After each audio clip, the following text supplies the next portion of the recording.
Meron lang po kong ipapakita sa inyo dito na ilang mga tribute or mga treat para po sa mga tatay. Doon po sa isang parisan daw po, meron daw pong libreng mami sa lahat ng mga daddy. Ayan. Libreng mami. Saan ba yan? Sa Paris Retiro. No? Retiro. Pwede po ba tayong pumunta niyan? Meron pa ba yan nandito sa Maytangos? Nag-retired na po, no? Nag-retired na. So, free mami para kay daddy. Ayan. Sunod po, bagong brand ng damit, si Dada. Hindi Adidas, si Dada. Ayan. Ayun daw po yung mga damit ng mga tatay po na nagbabantay ng mga anak. Sunod po tayong picture. Ayan, ito, napakaganda din ito. Nakakatakot mawalan ng pera. Sabihin mo nga sa katabi mo, agree. No? Pero mas nakakatakot yung isang araw, estranghero ka na sa sarili mong pamilya. Totoo po ba yun? Totoo yun, no? Totoo. Okay, next. Happy Father's Day to every father. And to every fatherless heart, you have never been fatherless to him. Yung iba daw po ay kakain mamaya, dadalaw sa mga ama, pero yung iba po pupunta sa mga puntod kasi hindi lahat ay buhay pa po yung mga tatay nila. Pero ano pa man po yung sitwasyon natin, meron tayong Ama sa langit na hindi tayo iiwan ni pababayaan man. Amen. And then, yung last slide po, madalas ko itong ipakita pag PM service pero hindi ko na ipapakita pag morning service. Napakahalaga po ng godliness at ng spiritual legacy. Kasi po, sa lolo daw po, maaring sa kanya ay mahalaga pa ang pagsamba, pag-church. Pero po pwedeng sa kanyang anak, ang mentality na niya, ang pag-church ay optional na lang. Pwedeng hindi na lang puntahan. No? Pagdating sa apo, ang kanyang mentality, church is unnecessary na. Alam niyo po, pagdating sa apo sa tuhod, nagtatanong siya, sino ba si Jesus na pinag-uusapan ninyo? That's why kahit mahirap, kahit na maraming challenge, maraming paghahanda, napakahalaga pa rin po talaga na ating pong pinangahawakan ang ating pong pananampalataya at na ipapasa natin to sa ating mga anak. No? Palakpakan po natin ang mga tatay na nandito, nagsusumikap na paglingkuran ng ating Panginoon. Ang topic po natin ngayong umaga na to, very special. The Tale of Three Fathers.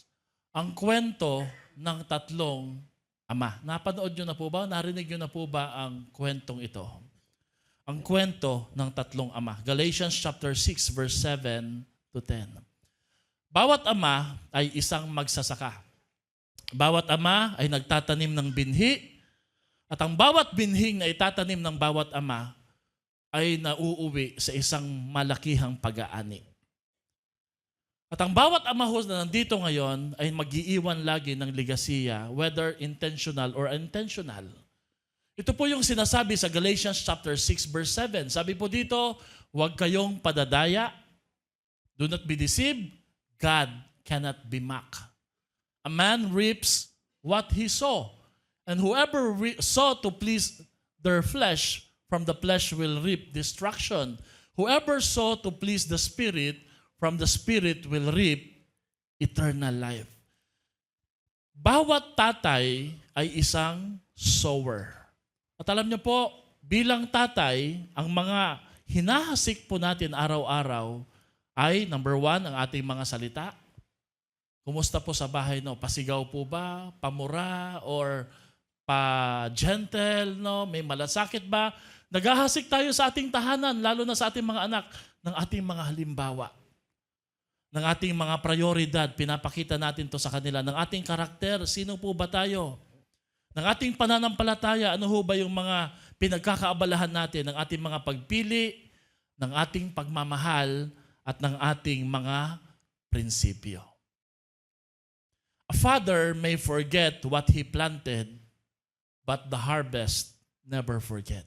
Lagi po nating tatandaan yan. No? Maring sabihin mo, Pastor, matagal na po yan, noon pa ho yan, maring nagkamali ako, pinagsisisihan ko yan, then thank you Lord, good. Pero lagi niyo pong tatandaan, laging may harvest. Whether pinagsisihan na natin to, kinalimutan, tinalikuran, o pinagpapatuloy pa rin natin ito, laging may uusbong na pag-aani. The harvest may not appear immediately, but eventually the seed will become the fruit in our future generation. Alam niyo po ba na meron akong pinag-pray na isang pamilya na ang kasalanan ng lolo na ipasa sa anak, na ipasa sa apo. At kung titingnan niyo po, parang may balak pang ipasa sa pang-apat na generation. Dito po natin makikita na anumang uri ng pagkakasala, anumang uri ng kabutihan naman sa kabaliktaran, ay naitatransfer. Fathers live more than possession. They leave patterns that will shape generation. And the seeds that fathers sow today will become the character, the faith, and the future of their children for tomorrow. Ito magandang tanong, no? Ano po ang gusto po nating kopyahin ng mga anak natin, ng pamilya natin? Anong po gusto nating ipamana sa ating mga anak? The tale of three fathers. Number one, ang unang ama na ating pag-uusapan is the absentee father. Ang karakter po nito sa Biblia ay si Eli. Hindi po si Bishop Eli. Si Eli. The father who was not there always. Alam niyo po ba na we are living in a fatherless generation? Pakonti ng pakonti ang mga amang naninindigan. Pag sinasabi daw pong the father who was not there, an absentee father is a father who is absent physically, absent emotionally, absent spiritually, or absent relationally. No? Hindi ko po hinuhusgahan, pero kung pag-uwi sa bahay, imbis na yakapin mo ang iyong anak, imbis na kausapin sila, nagsiselfone, naglalaro ka pa ng games, you will be considered as an absentee father. Nandun ka, umuwi, pero mas inuuna mo pa o inuuna pa po natin yung mga bagay-bagay o ating mga kaibigan. Ang tawag ho doon is absentee father. We may live in the same house but we remain disconnected from our children. Bakit po hindi maganda ang naging resulta ng unang tatay na to, kwento ng tatay na to, the absentee father? Kasi po, may mga tatay, tingin nila, basta nakapagdala na ng pera, sapat na po iyon. Pero alam niyo po ba, we may provide money, but we may not provide presence. We may provide money, but we may not provide presence. Maring nagbibigay tayo ng regalo, but we are not giving them guidance. Alam niyo po ba that the most expensive gift you can give to your loved ones, to your children, is the gift of time or the gift of presence. Yung nandun ka lang. Sa aming tatlong mga anak, si Jihaya po talaga ang medyo mataas po yung emotional quotient. No? Pag kami po ni Pastora, nag-uusap, nasa bed o di kayo nasa upuan, sasabihin niya, yakap po, papa, yakap po, mama. Kagabi, mainit po yung panahon, lumabas po muna ako habang gumagawa sa laptop. Hinahanap niya ako, nasaan si papa? Rinig na rinig ko. Hinahanap po niya talaga ako. No? And then, pag nakita po niya na siya'y lumalapit sa amin, tapos nagsa-cellphone kami, sasabihin niya, no cellphone please. No cellphone please. No. Nakakahiya po do, na bata pa po ang nagtuturo sa amin. Nagpapaalala.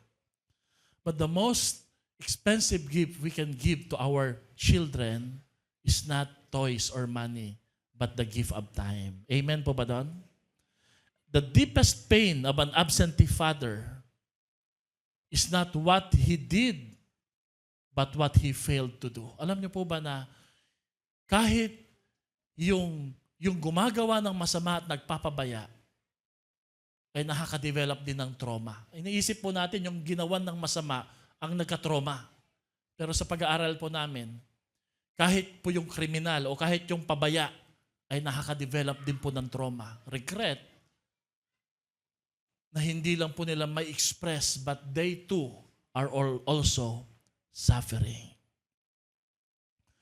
There will be a harvest of absences.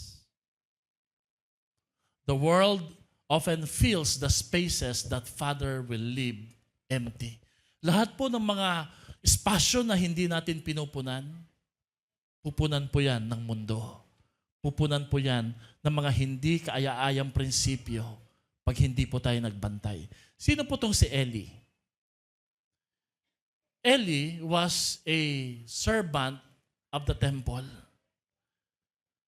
Masipag po itong si Eli.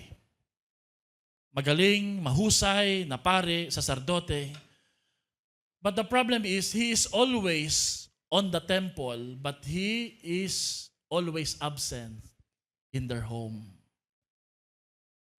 Isipin niyo po ito mga kapatid, no? Parang unhealthy po masyado pag yung trabaho. Kinukonsume po yung mula alas 8 hanggang alas 5, tapos pagdating sa bahay, dinadala mo pa yung work mo. Parang hindi na yata maganda. Parang unfair, lalo na po sa mga bata. Kaya yung system daw po ng employment sa ating bansa, unhealthy sa pamilya. Imagine mo, alas 8 yung pasok mo, pero gumagaya ka na ng alas 4 o alas 5 para makibaka sa traffic. Kaya dito ho ipinanukala yung tinatawag nating work from home. Pero kahit nasa work from home, matindi pa rin po ang demand o task ng trabaho. Pag lagi kang nasa trabaho, lagi kang nasa simbahan, pero kukonti yung time na inilalagi mo sa iyong tahanan, nakakasira po ito. Ano pong nangyari? Yung mga anak po niya, lumaki sila na walang proper guidance and correction. And eventually, dahil walang nagpapayo sa kanila, sinira nila hindi lamang po ang templo, pati ang kanilang mga sarili. Nagkasala po sila laban sa Diyos. Ang mga anak ng saserdoting si Eli. What we fail to plant intentionally, the world will plant accidentally. Nagkasundo po ang dalawang mga anak na to ni Eli, no, na nakawan at maging corrupt sa templo. At dahil po doon sila'y pinarusahan ng ating Panginoon. Kung gagamitin natin illustration ng isang hardin, ang hardin, hindi po talaga yan po pwedeng sabihin nating napapabayaan at walang tumutubo. Walang tumubo kasi napabayaan mo. Hindi. Pag hindi mo yan inalagaan at yan ay yung pinabayaan, may tutubo pa rin yan. Ang problema lang, hindi tutubo dyan yung gusto mong itinatanim. Ang tutubo dyan, yung ayaw mong tumutubo. Ano po yon? Dawag at tinik. Because a garden left at unattended will never remain empty. Weeds will grow naturally. At ganoon din po sa ating pamilya, sa ating mga anak, sa ating mga asawa. Pag kulang po tayo sa oras, mauuwi po sila sa maling impluwensya. Nagpipray po kami ni Pastora na nag-uusap kami, kailan ba yung huli naming panonood ng movie sa theater, no? Pag tinitingnan po namin yung presyo, parang sa bahay na lang. No? Mahal eh. Pero noon, ang last na movie namin na panood, Avengers, alam niyo po ba, tinulungan kami ng mga cell leader. Sabi nila, Pastor, manood po kayo, mag-relax po kayo. Paano? Kami po na mag-aalaga kay, sino ba yung inalagaan nila nun? Si Jethro yata yun, no? Ang problema, habang nanonood kami, naiihi yung isa, no? Hindi namin. Pero ngayon po, excited kaming manood uli ng Toy Story 5. Sino ho dito gustong manood ng Toy Story 5? Abang na lang na yun ng torrent saka download, no? Pero gusto namin panoorin sa theater sana. Nagpipray lang kami ng budget. Bakit? Kasi po, ang isa sa pinaka-highlight ng Toy Story, bawat generation, meron po tayo na-develop na technology na helpful naman, pero nakakasira sa mga bata. Kaya sila Woody, sila Buzz, Lightning, kakalabanin nila ngayon ang technology, ang computer, ang laptop, ang gadget para ibaling uli ang atensyon, hindi ni Andy, nung anak na niya na si Bonnie. Paano po niya gagawin yon? Gusto niyo po bang manood? Tara, manood tayo. Ano pong psychological impact ng isang tatay na laging pala absent sa bahay? Number 1, nagde-develop po ito ng mababang pagtingin sa sarili ng kanyang mga anak. Nakaka-develop po ng anxiety, hindi siya sanay sa tao, nakakaramdam po siya ng separation anxiety, nakakaramdam siya ng depression, laging magagalitin, nag-i-struggle siya sa kanyang identity. Lalo na po kung sa bahay, ang naiwan po puros mga babae. Nag-i-struggle yung anak na lalaki. Ano ba talaga ako? Sino pa ako? Hindi niya ginusto yun eh. Wala pong father figure na nakikita. Kaya madalas pong pinapaalala ni Pastora sa akin, Hindi lang siya ang kakausap sa mga anak eh. Lalo kay Jethro, ikaw kung mausap diyan, ikaw yung lalaki. Tama po 'yon. Poor academic performance. Difficulty trusting others. Kaya nga po, gano'n man po kami kabisi, we made it a commitment and a point na pag meron silang event sa school, lalo na pag magpe-present sila, kahit po saglit lang, minuto lang, pipilitin talaga namin na hindi umabsent at kailangan nakikita nila kami doon. Alam niyo po ba, ang laki po ng kumpiyansa at confidence na nade-develop kina Jethro Jihaya pag nakikita na po kami. Maging kay JL.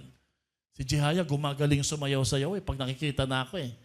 Ganon din po si Jethro na minsan pa yuko-yuko lang po dito. Si JL magaling na talaga yan eh. Ano po ang common cries ng mga fatherless children? Number 1, am I worth loving? Ba't hindi ako inuuwi ng tatay ko? Hindi ako dinadalaw. Am I worth? Yung bang pinaglalaban pa nila yung pagmamahal nila? Kailangan pa nilang patunayan. Number 2, why wasn't I enough? Bakit hindi ako sapat para sa kanya? Would Dad be proud of me? Proud ba siya? At ang malungkot na tanong pang-apat, bakit kaya niya kami iniwan? Whether nag-abroad, nagtrabaho sa iba, o di kaya umalis talaga sa bahay.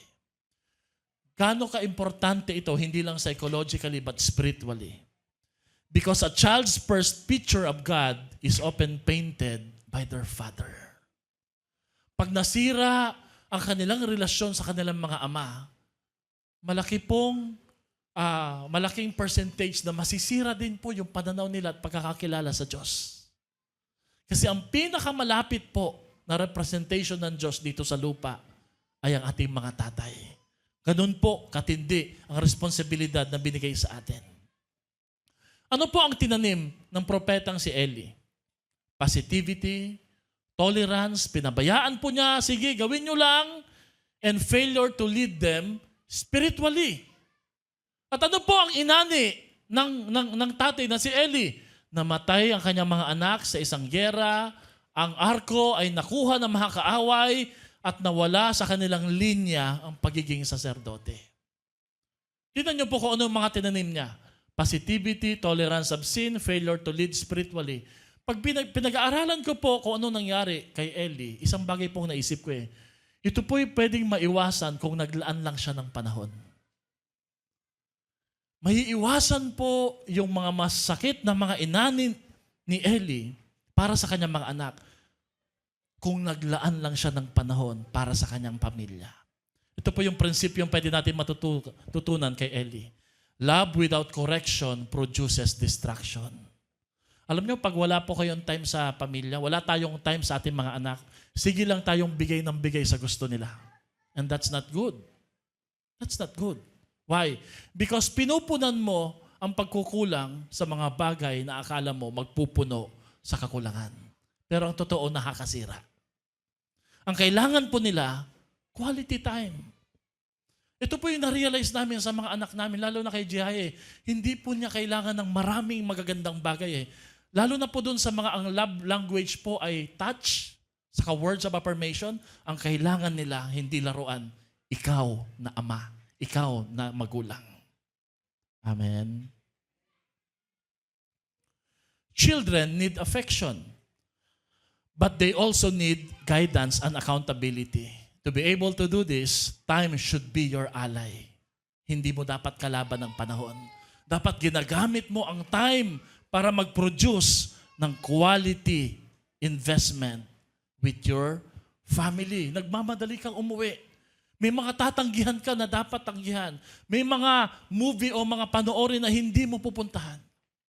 Minsan po, iniisip natin pagtulog na, pwede na natin gawin ang lahat. Now, did you know that according to psychologists, the best time to spend with your children is during the time that they're sleeping.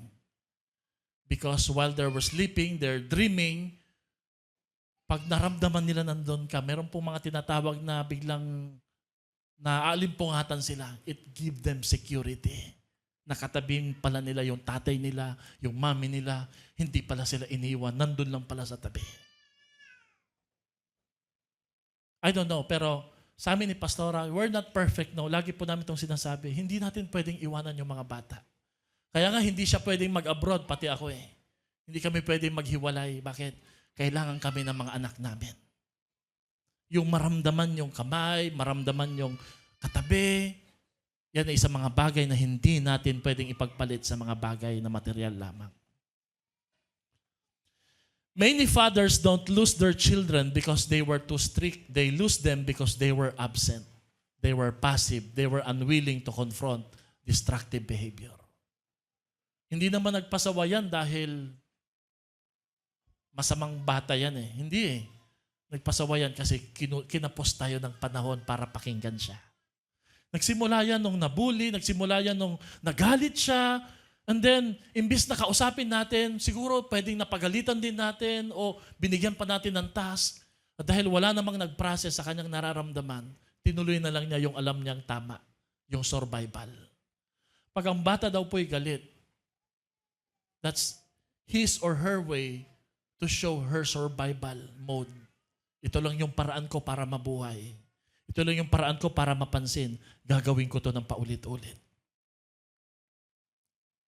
Hindi po natin sinisisi yung mga ama. This message is meant to challenge us.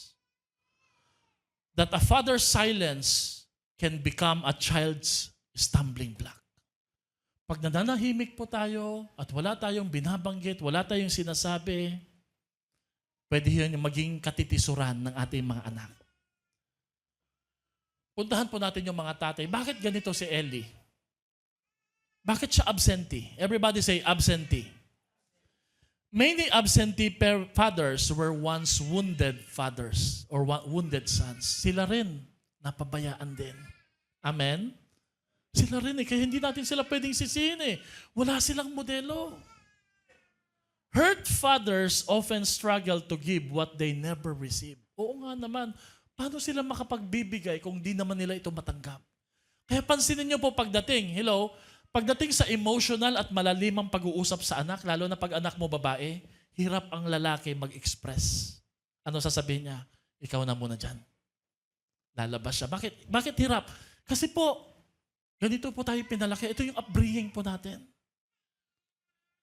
Walang masyadong pag-uusap.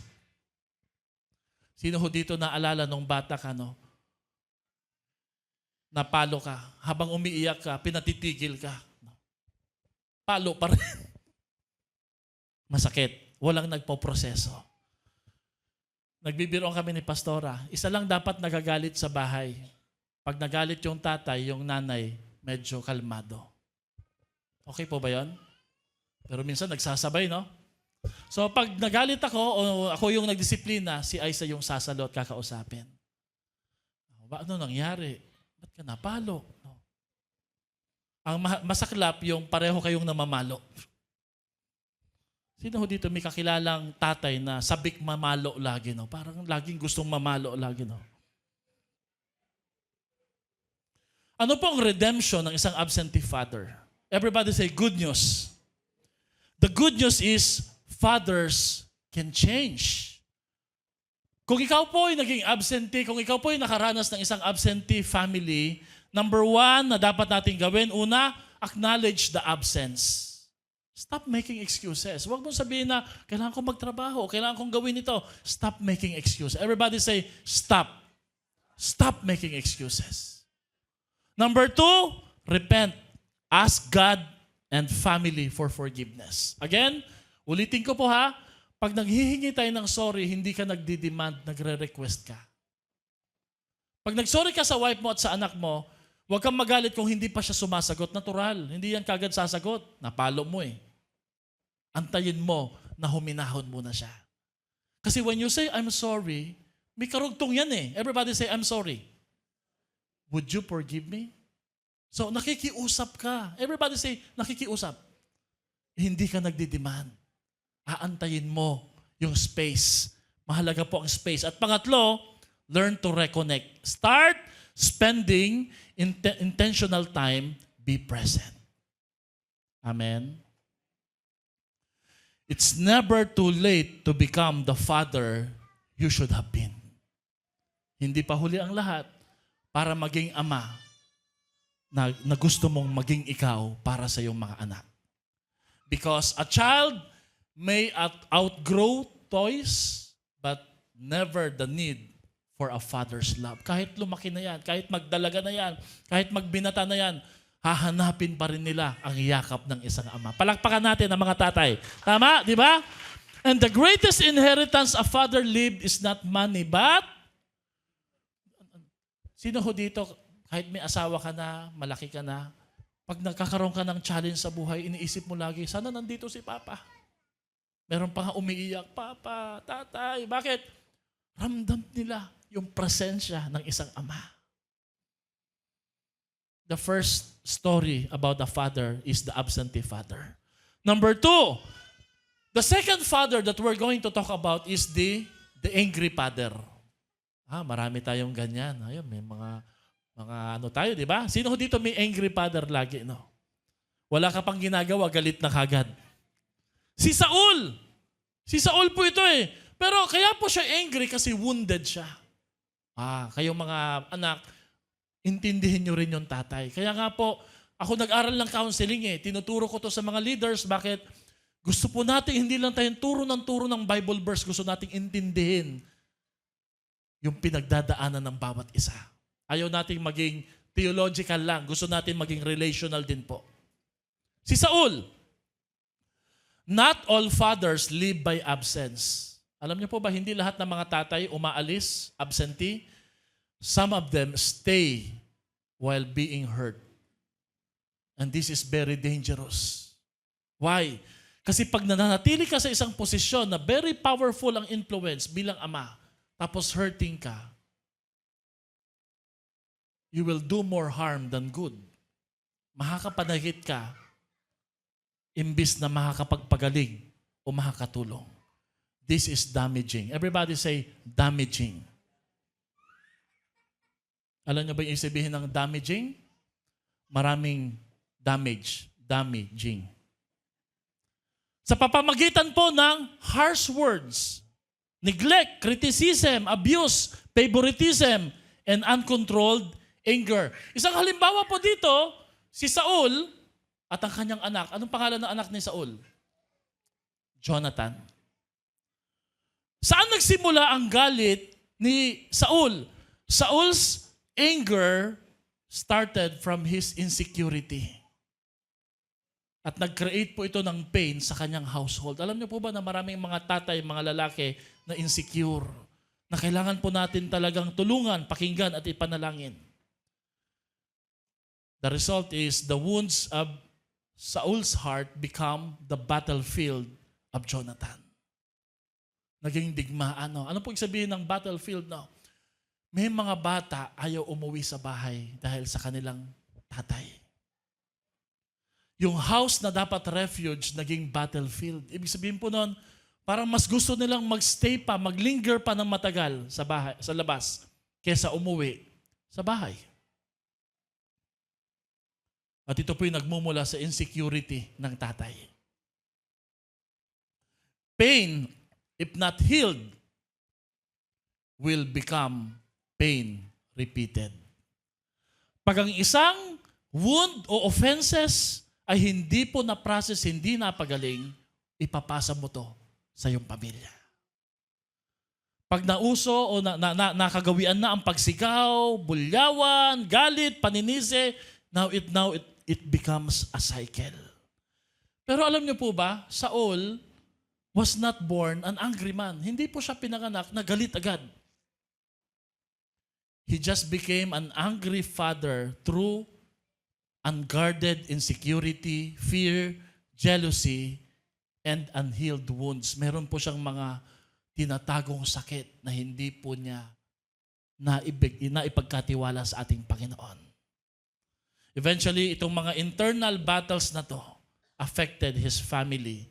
Lalong-lalo na po ang kanyang anak na si Jonathan. Si Jonathan po dapat ang kasunod na hari. Saul was wounded. Ano po ang sign ng inner wounds na meron po si Saul bilang tatay? Insecurity. Ang insecurity ay isang sign na may nangyaring masama sa loob mo. na pilit mong kinakalimutan. Fear of rejection. Takot po siya na siya po ay mabaliwala at hindi pansinin ng ibang mga tao. At higit sa lahat, meron po siyang na-develop na pagkainggit. Alam niyo po ba, nung siya po ay tinawag ng Panginoon para maging hari, insecure na po siya. Siya po ay may mababang pagtingin na sa sarili. Sa 1 Samuel 10 verse 22, sabi dito, Saul has hidden himself among the supplies sa bodega. Nagtago siya. Ayaw niya na siya'y tawaging hari. Hindi siya inahihanda ng kanyang ama. Nag-struggle na po siya kagad ng kanyang low self-esteem. People who don't know their worth often compete for it. Yung sumunod po na kwento, nung una ayaw niya pero nagustuhan na niya, hindi na niya matanggap na si David, napatay niya si Goliath at mas maganda ang record ni David kesa sa kanya. Naalala niyo po kung anong ginawa ni Saul kay David? Pinana niya to ng kanyang sibat, ng spear dahil sa galit, dahil sa pagkainggit. Naalala niyo po na meron pong pinapalipol ang Panginoon kay King Saul. Sabi niya, lipulin mo lahat ng to, wag kang magtitira. Pero ang ginawa po niya, nagtira pa rin siya para gawing trophy at ipakita sa mga tao. Naghalit po si Propetang Samuel, bakit mo ginawa ang kasalanan na yan? Alam niyo po ba ang sagot ni Saul? I feared the people and I obeyed their voice. Pag meron kang kilalang tao na people pleaser, iyan po isang sign ng inner wounds na nangailangan po ng approval ng maraming mga tao. Kaya gagawin po niya kahit yung hindi po niya gusto o labag sa kanyang prinsipyo. At kapag may pumapalag sa mga sinasabi ni King Saul, kahit mali ang kanyang ginagawa, dinadaan niya to sa galit, sa pasigaw. When approval becomes our idol, anger becomes our bodyguard. Dinadaan natin sa lakas. Pag hindi ka nananalo sa argumento, dinadaan sa pasigaw, sa padabog, kung minsan po sa paninira ng gamit. We're using this message hindi to condemn the fathers but to help process and to correct it so that it will never pass sa susunod na generation.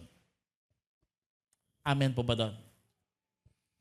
Nakadevelop din siya ng pagkainggit. Kumanta pa naman ang mga taga-Israel. Ang kanta po nila, si Saul may pinatay na 1,000, si David, 1,000 ang kanyang pinatay. Hindi naman totoo yun eh. Si Saul, marami talaga siyang pinatay, mga 1,000, pero dahil ang napatay ni David ay yung higanteng pwedeng pumatay ng 1,000, nilagyan siya ng titulo. Pwede sanang i-celebrate, pwede sanang naging mentor ni David itong si Saul, pero mas pinili ni Saul ang track ng pagiging mainggiting hari. Jealousy is often the cry of an insecure heart. Hindi niya matanggap na may mas magaling sa kanya. Hindi niya matanggap. Bakit? Possible nung bata po siya, ganito rin po ang naranasan niya. Kaya mag-iingat po tayo kung paano po natin pinalalaki ang mga bata. Alam niyo po ba, why am I saying this now? I hope, of course, may mga uncomfortable, parang hindi natin gusto na naririnig ito, pero believe me, naranasan ko po ito na I'm learning sa mga bagay na ito. No? Mas madaling i-correct at itama ang isang batang maliit pa, mahirap i-correct ang isang adult na anak na. Amen? Pag bata pa, pwede mo pa i-correct. Pwede mo pang ayusin, pwede mo pang ipag-pray yan kay Lord now. Pero pag malaki na yan at meron ng kaalaman, lumalaban na, mahihirapan ka na dyan. Kaya nga po habang maaga pa, gawin natin ito. Ano po ang psychological effect ng isang tatay na laging galit? Number 1, rejection, sensitivity. Ayaw magpatama. Pag tinatama mo, nagagalit ka agad. Attachment issues. Ayaw kumawala, humiwalay. Fear of abandonment. Anger and resentment. Difficulty relating to authority. Yun na rin po. Lack of submission. And then, difficulty seeing God as loving. Hindi niya matanggap na ang Diyos ay mapagmahal. Dahil po, sa isang cycle sa tahanan na puro galit. Di ba may kasabihan tayo dito sa church? Hurt people will hurt people, but healed people will heal people. The deepest wounds are often inflicted by the people whose approval we wanted most. Alam niyo po ba, pinana ni Saul si David. Meron pa yatang time, pati yung kanyang mga servant, pati po yung kanyang anak. Kinakalaban niya si David, kinakalaban niya yung kanyang anak na si Jonathan, kinakalaban niya yung kanyang mga servant, pero ang hindi niya alam, ang totoo niyang kalaban ay ang sarili niya. Kailan kaya natin marirealize na hindi natin kailangan sumigaw, magalit, mambulyaw, manakit ng kapamilya o ng ating kapwa? Kung maintindihan lang natin na ang una nating dapat ayusin at kausapin, sarili natin, hindi ibang mga tao. Amen? You know, ang greatest battle po na binubuno ni Saul na to, saka lang niya na-realize, hindi si David talagang kalaban niya eh. Hindi rin si Jonathan. Ang totoong kalaban niya, yung struggle niya from within. Saul's greatest problem was himself, not the Philistine or David. Because of this insecurity, Saul lost a kingdom because he could not conquer himself. Nawala sa kanya ang trono kasi hindi niya kayang pangunahan ang kanyang sarili. Mga tatay, the greatest battle is not against your enemies or your wife or your children, but always the greatest battle is against your unhealed wounds.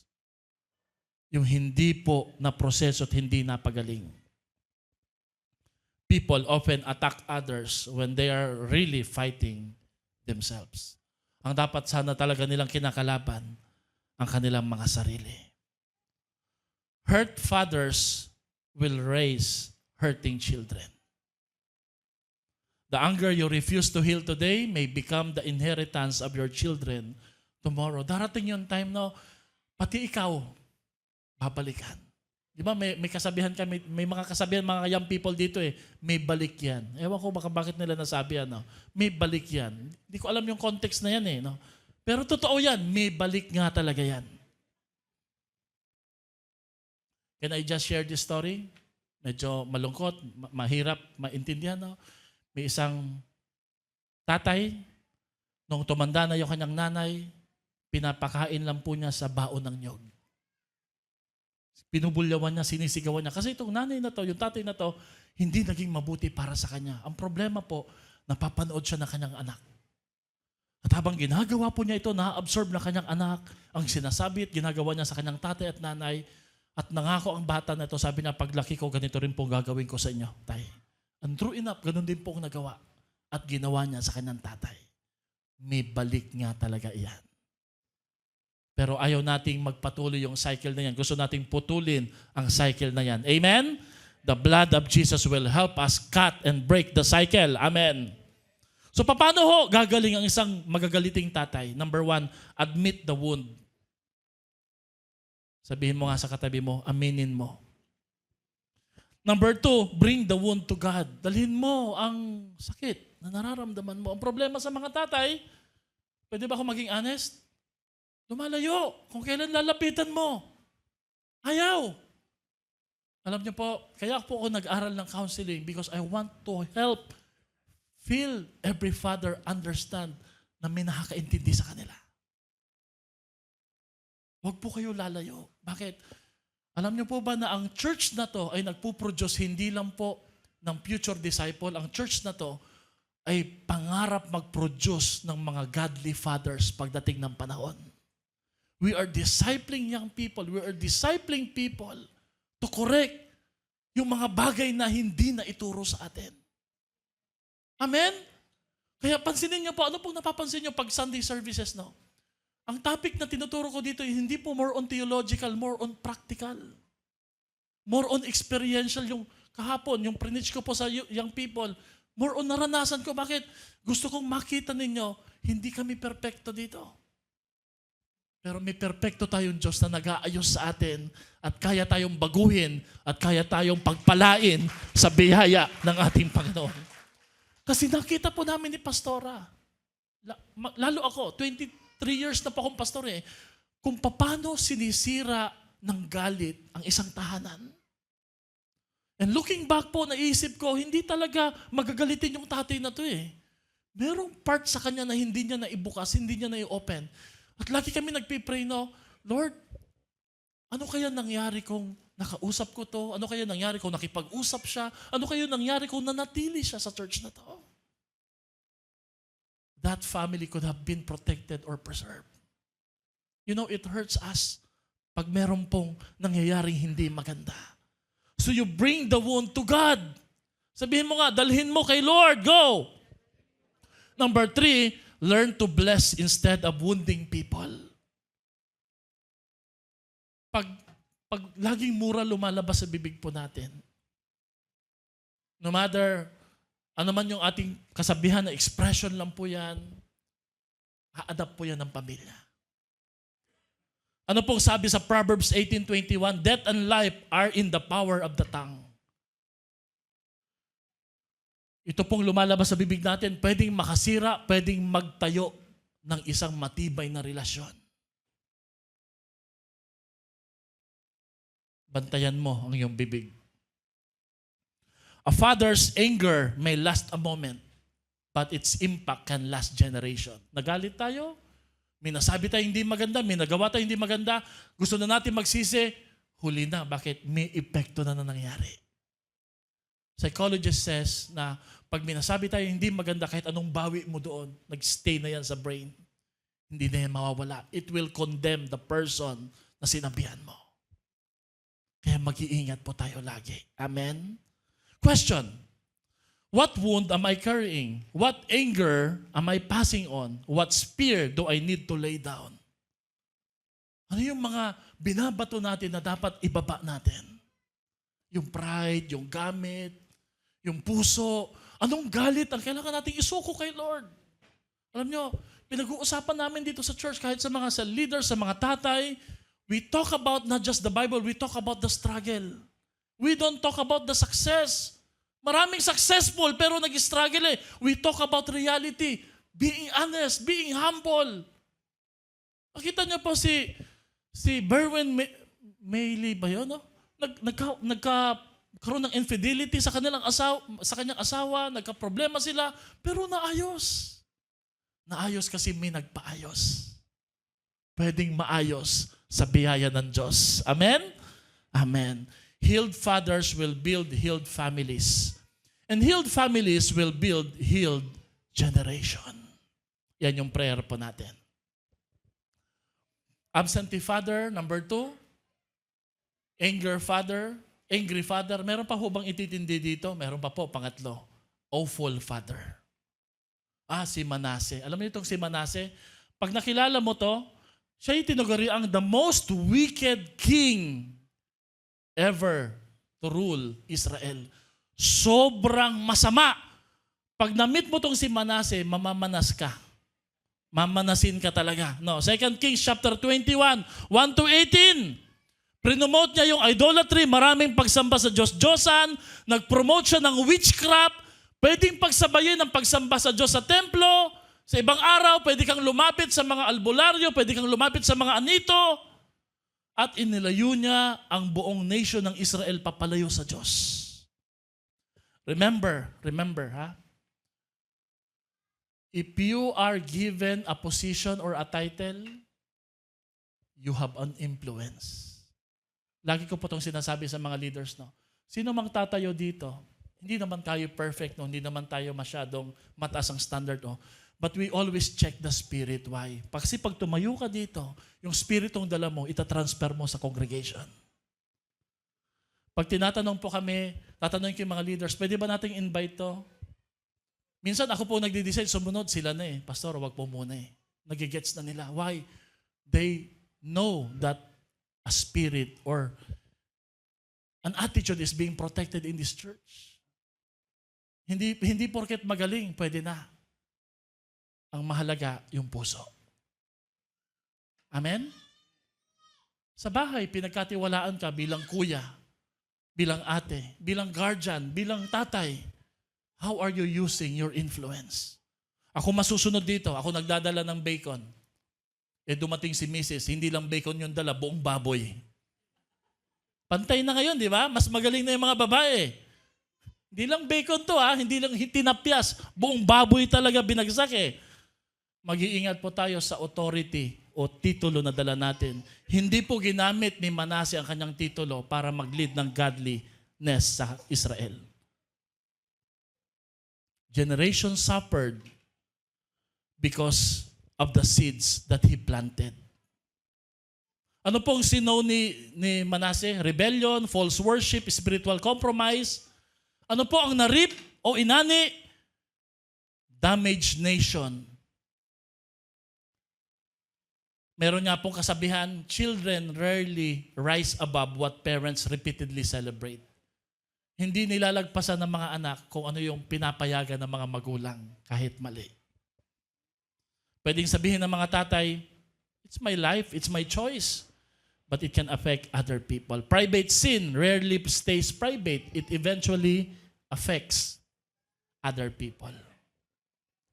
Nasubukan nyo na po bang magbato ng bato sa ilog o sa dagat? Siguro sa ilog, no? Ano nangyayari, no? Nagkakaroon po ng ripple effect. Everybody say ripple effect. What a father permits today, his children may practice tomorrow. What we tolerate in our heart, our children may normalize in their life. Okay yan. Akala ko ba Christian kayo? Bakit ganyan ginagawa nyo? Kasi si tatay, godly po yan Maka-Diyos yan, pastor. Marami ako napupuntang ganyan. Naku po, di nyo pa alam yan, pastor. Dati malalim kay Lord yan.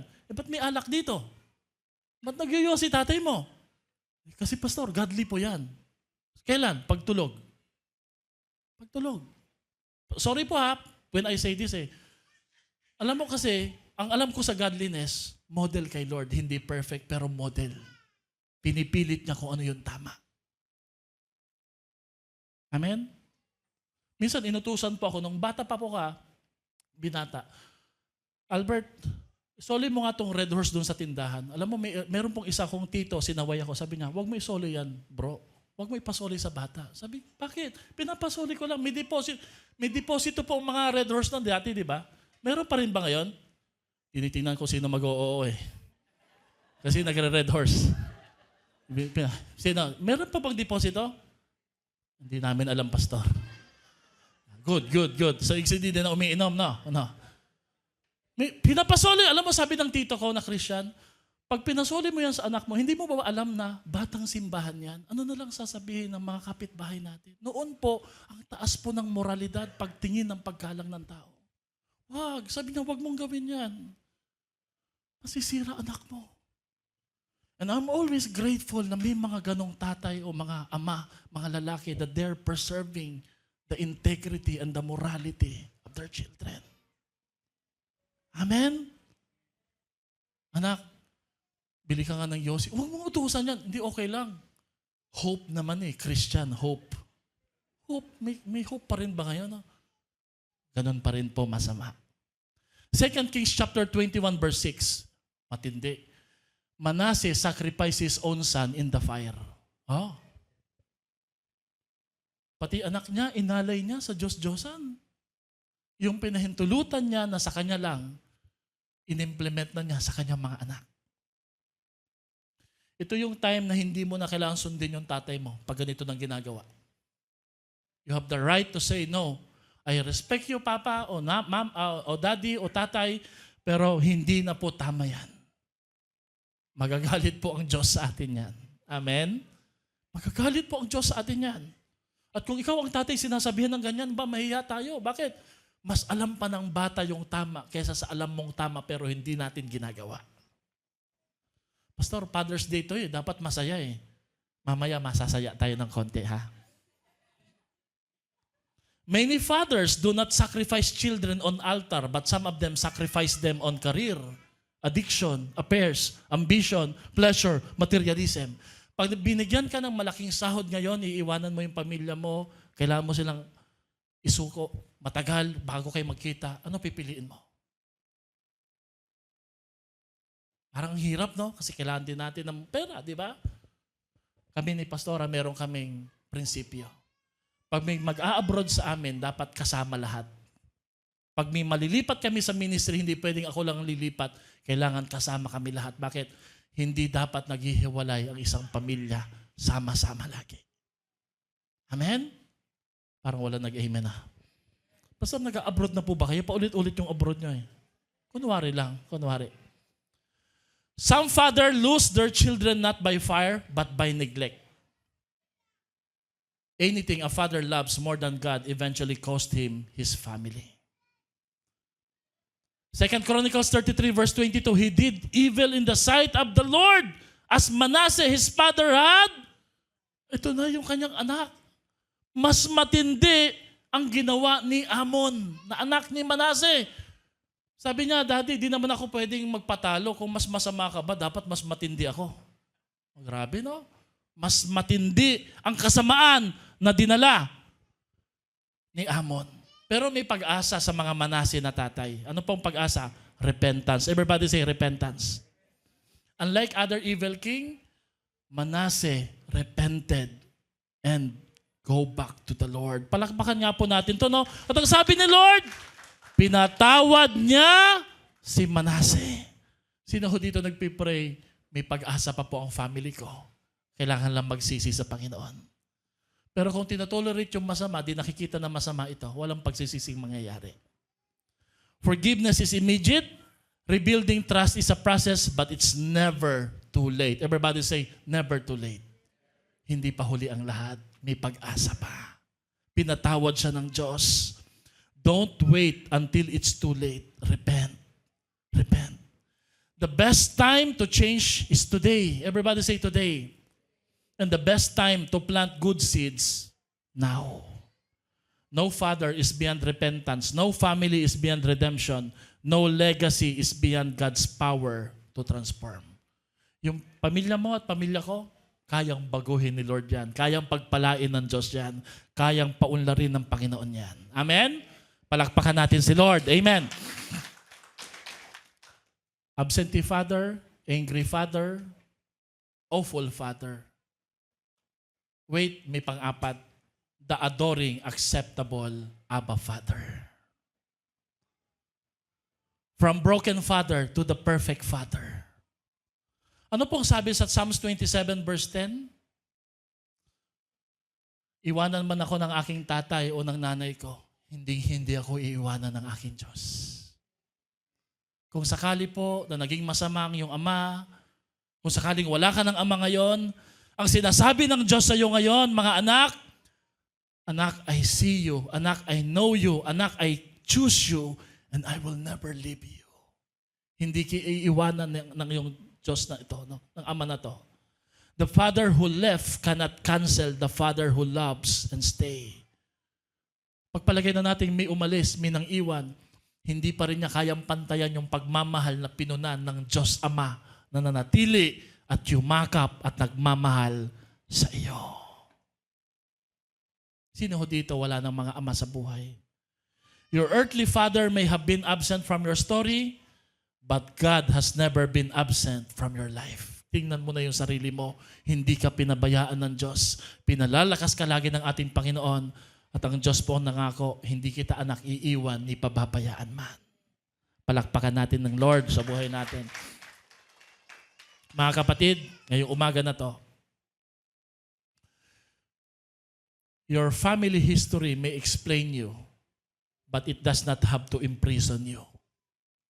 Hindi mo kailangang gayahin ang ginawa nila.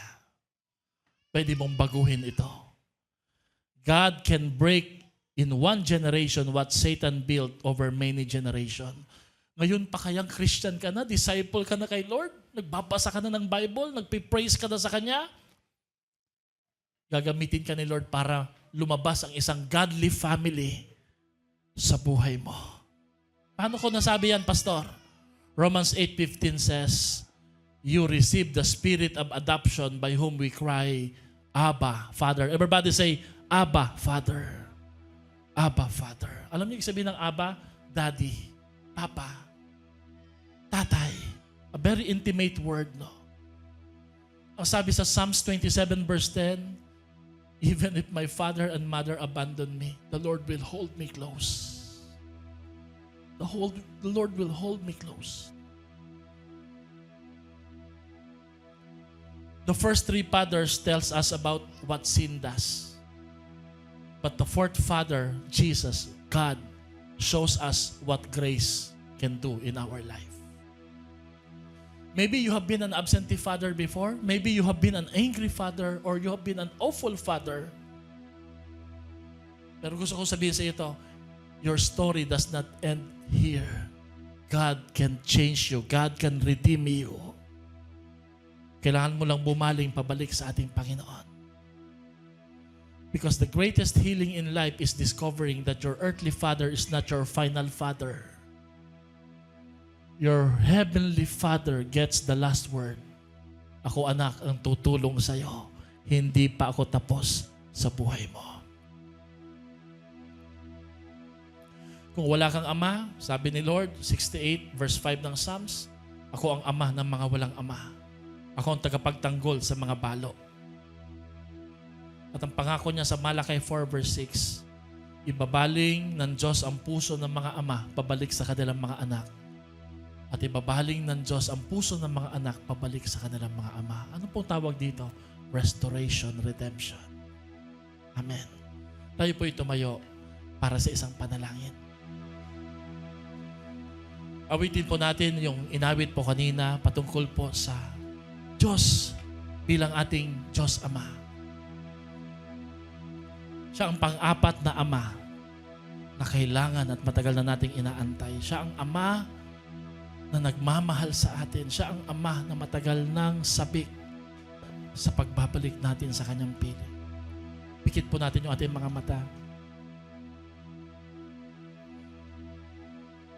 Sino ho dito habang nakapikit ang iyong mata, you are longing for that love from a Father?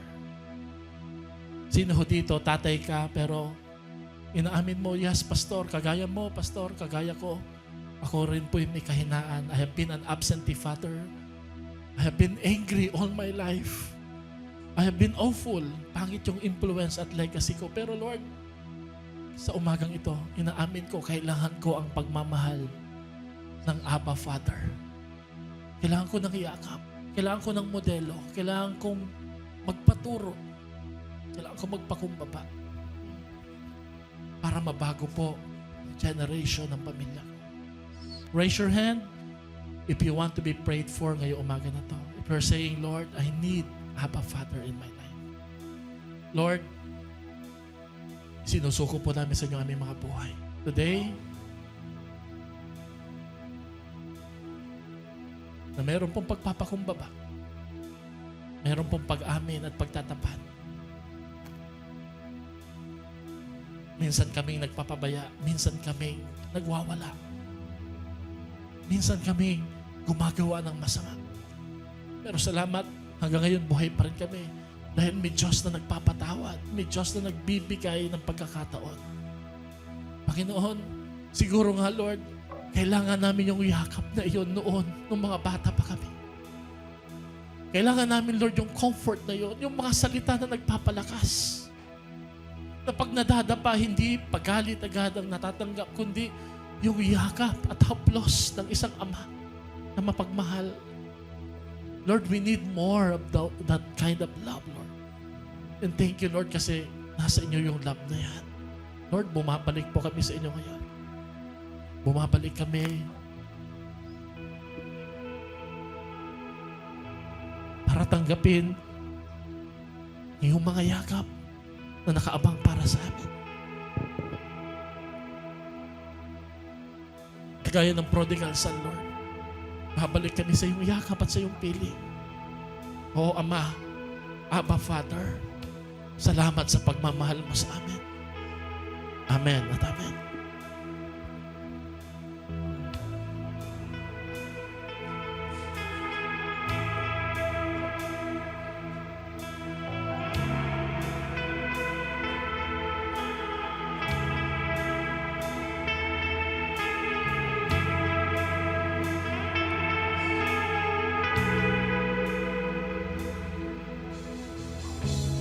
Babalik sa'yo, Ama.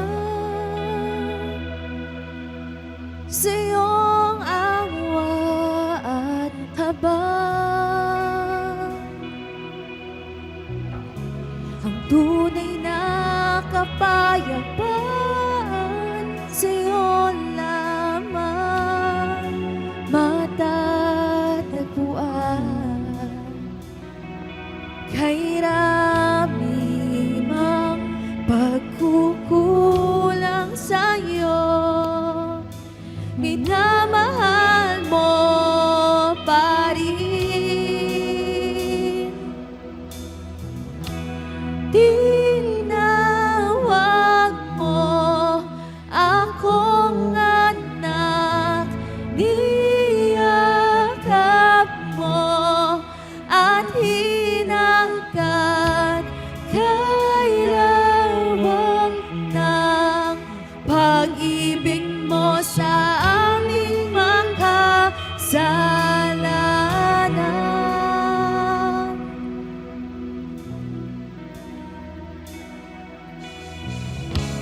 Babalik sa'yo, Ama, Let's lift our hands to the Lord. sa iyong awa at habang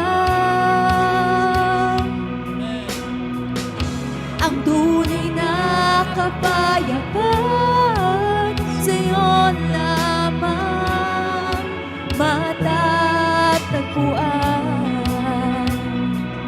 Kay rami mang pagkukulang sa'yo, minamahal mo pa rin. Kay rami mang pagkukulang sa'yo, minamahal mo pa rin.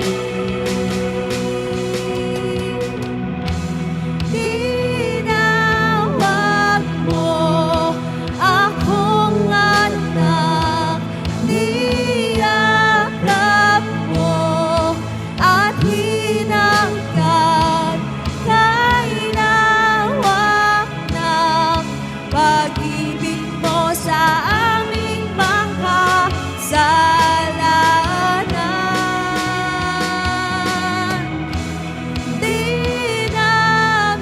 Dinamitan mong kay ganda ng karaay,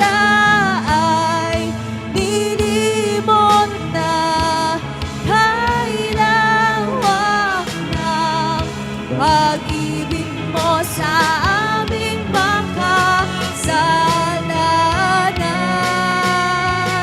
O Diyos, aking Ama, tumatakbong patungo sa akin, sa kabila ng aking karumihan. Pag-ibig mo'y di nagbago sa'kin. O Diyos, aking Ama, tumatakbo patungo sa akin, sa kabila ng aking karumihan. Pag-ibig mo'y di nagbago sa'kin. O Diyos, aking Ama, tumatakbong patungo sa akin, sa kabila ng aking karumihan. Pag-ibig mo'y di nagbago sa'kin.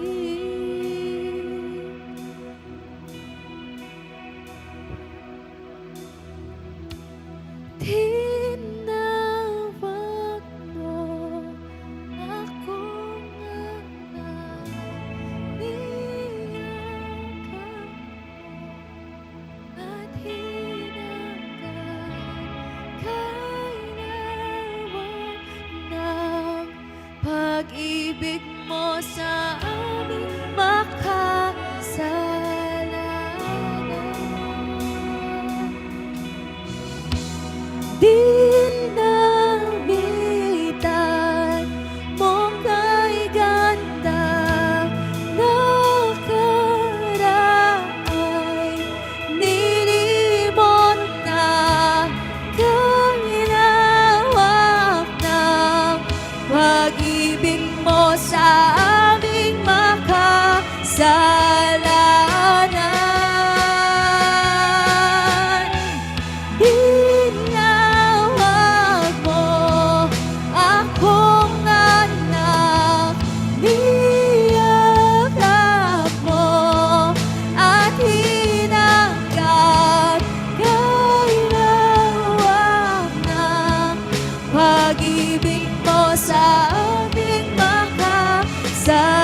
prodigal son, habang papalapit siya sa kanyang ama,